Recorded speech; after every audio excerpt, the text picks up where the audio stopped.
Hi! வயநாட்ல வந்து அந்த நிலச்சரிவுகள் பெரிய லெவல்ல நடந்து 500 பேருக்கும் மேல இறந்துட்டாங்க அப்படிங்கிறதெல்லாம் நீங்க எல்லாரும் நியூஸ்ல பார்த்துருப்பீங்க. ஆனா அது வயநாட்ல எல்லா இடத்துலயும் நடக்கல. வயநாடுங்கிறது ஒரு மிகப்பெரிய ஒரு டிஸ்ட்ரிக்ட். அதில பல பகுதிகள் இருக்கு.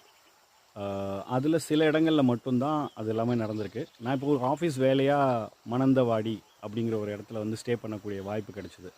சுத்தி பார்த்தீங்கன்னா, எந்த அளவுக்கு கிரீனரிலாம் இருக்கு அப்படின்னு தெரியும். ஈவன் என் பின்னாடி ஒரு ரிவர் ஓடிட்டுருக்கு.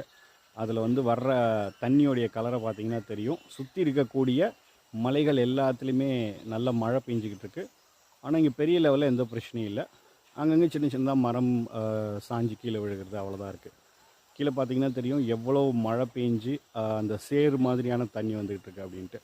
மணந்தவாடி கேரளாவில் இருக்கக்கூடிய வயநாடு கிட்ட இருக்கக்கூடிய ஒரு அருமையான லொக்கேஷன். இந்த ஹோம் ஸ்டே மாதிரியான ஆப்ஷன்ஸ் எல்லாமே நீங்கள் ட்ரை பண்ணி பார்க்கலாம். எந்த க்ரௌட் இல்லை.